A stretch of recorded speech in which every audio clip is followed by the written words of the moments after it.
Hey guys, Ep13 here with episode number 13 of our Wolfsburg career mode on FIFA 20. We're kicking off today's episode by trying to make the signing of Linton Miner, a German left midfielder. He's only 20 years old. He currently plays for Hannover 96, and we're going to look to pick him up for around his value, maybe just slightly higher, about 500k higher than his value, and they actually accepted that straight away, which is absolutely brilliant, as it means we can go straight into contract negotiations with him. For some reason he's got Daniel Farker as his agent, but 17.5k per week is his current wages. With our transfer budget, obviously adjusting it, we would have much more than that. We get rid of his release clause, but a rotation, 5 years. Now onto his wages. We offer him a nice wage increase. He's taken a step up into the Bundesliga from the Bundesliga 2 and from Hannover to Wolfsburg. So I'd say it's a big step up. We give him some bonuses and whatnot. If he scores 20 goals, he gets 1 million euros. If he can score 20 goals, I will take that 1 million euros out of my own wages as a manager and give it to him. But you can see there, he's given the number 77 shirt. William will be sold to Real Betis, so that means more space in the team for the right back that we signed in the previous episode, Wagnerman, who we signed from Hamburg. And now we're going to go for a goalkeeper, Samir Handanovic. If you remember, Casteels has gone to Inter. We sold him for 39 million. We're going to now sign Handanovic for 21.9 million. So that will give Pichler another year to grow in his overall, because I say Handanovic has maybe got 1, maybe 2 years left on him as a first team goalkeeper. So in those 2 years that he will be at the club on his contract, Pichler will grow, Pichler will learn underneath him, Pichler will then take the number 1 shirt from him when he retires. Boom. I think that's very effective business, because we've just signed Inter's goalkeeper for like 18 million less than they signed Casteels. So I think it's a win. I think that's a win, if you ask me. But Samir Handanovic does come into the squad. He will take the number 1 jersey for the foreseeable future, probably the next 2 years. And then eventually it will find its way to Pichler as he grows in ratings for the squad. But we're kicking off the episode. We're taking on FC Cologne in their home stadium. We're away, and you can see the 4-1-2-1-2, the old reliable. And as I asked in the previous episode, a couple of CDMs have been recommended. I've got a couple of my own that we will be signing in the next episode. And overall, I think we've got a good selection in this squad. But 6 minutes into this game, Gilavogi finds Bracalo. Bracalo turns, finds Weghorst, tried to turn back inside, didn't quite work out, so he plays it back to Bracalo. Dinked across. Timo Horn gets to the ball just before David can, and is very unfortunate there. But 23 minutes into the game, a ball over the top finds Drexler. Drexler's going to turn, he's going to face up, and he finds Terode. Terode finds Skiri, back through to Terode. Terode breaks past the back line, shoots maybe a bit too early in the first piece of action for Handanovic. It's a pretty simple save to just pluck that ball out of the air and get on with his day pretty much, as Arnold finds Bracalo, making deep line runs from that cam position, plays the ball to David.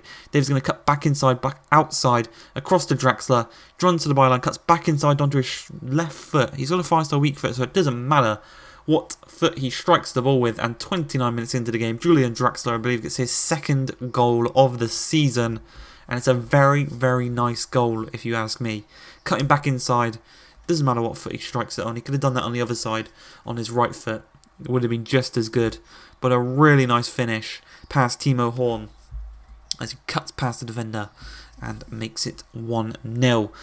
A bit of a, I wouldn't say that was a poor throw. I'd say that was a bit of a maybe a poor positioning there from Arnold.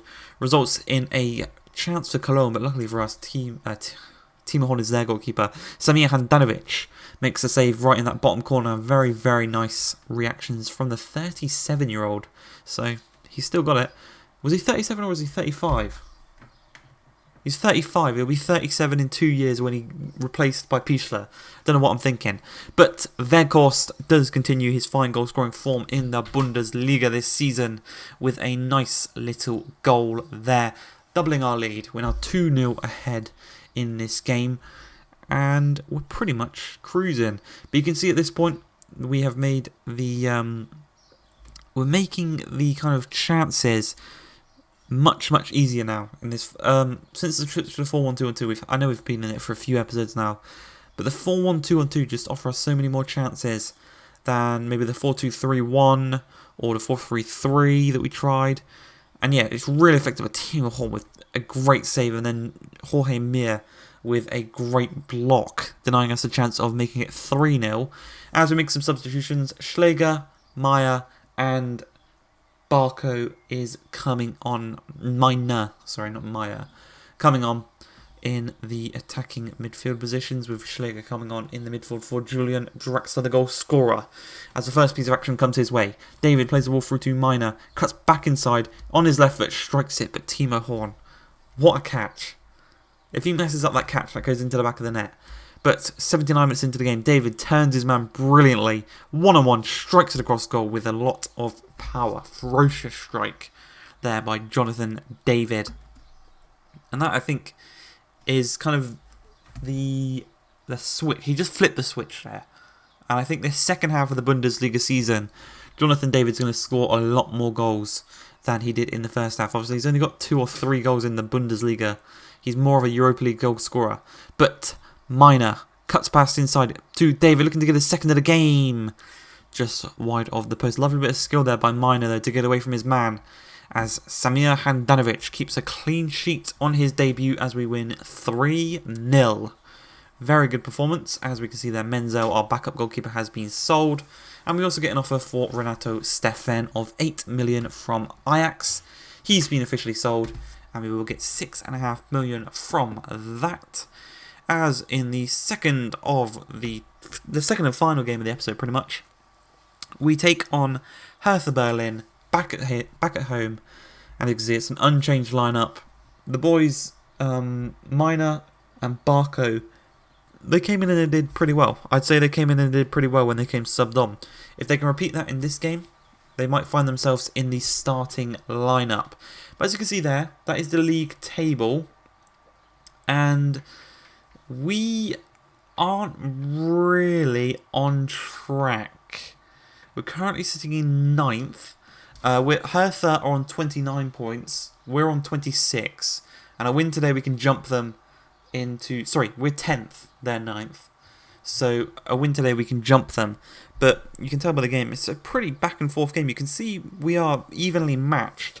Piatek with a great strike. Handanovic with an even better save to deny him the chance 12 minutes into the game. But yeah, this game, you'll probably see throughout the highlights that we are pretty evenly matched. But yeah, we're currently sitting 10th. Well, it's not even mid-table because there's only 18 teams in the Bundesliga. So we're below, we're in the bottom half of the table. But we really do need to kick it on in this second half of the season and push for Europa League football there. I'm not sure how Mbaba didn't get a red card there. He dove into that tackle dangerously and very, very recklessly. And probably in real life that would have been a red card. Maybe in FIFA because, I don't know, he almost got the ball or something. It wasn't. But they hit the post. They're having a lot of chances, creating a lot of chances. Whereas ourselves, we're struggling to really get the ball upfield. The midfield has been very dominant in this game. As just before half-time, we've got a chance here as Wijndal plays the ball to Arnold. He's going to continue his run down the wing, which is really nice to see, as he plays it back to Arnold. Arnold inside to Weghorst. Weghorst to David. Just quick passing. Really, really effective as David takes it, strikes it, but Kraft makes the save, denying us of the chance. As Arnold, from the free kick, strikes it. Aiming for that bottom left-hand corner. Didn't quite reach it as Kraft was there to make the save as we go into the 81st minute. It's still 0-0. We are currently sitting in 10th still. We need the win to jump them. This can be the kickstart of our season, as I said. But Snodgrass plays the ball through to Piatek. Piatek out wide, strikes, and it was a cross, but it definitely troubled the goalkeeper there, looking more like a shot. But Snodgrass, it has the ball intercepted by Gilavogi. Miner to David. David to Barco, sorry. David, back inside. He's got it ball to Gilavogi. Gilavogi finds Miner. Miner's going to turn his man inside. Strikes it at the near post on his left foot. And in the 88th minute, the man is on really, really good form since signing for us. 2 games. And he's played pretty well in both of those games, having limited minutes, obviously coming on as a substitute as he cuts past his man there, as you can see, and then he just sneaks it past Kraft at the near post, making it 1-0. That's how the game will end. 1 attempt, 1 goal for Linton Miner. He's going to be starting in the next game against Paderborn. But before we end the episode, it is going to be deadline day in the next episode. We want a CDM, and we have 40 million to spend. I'll see you then.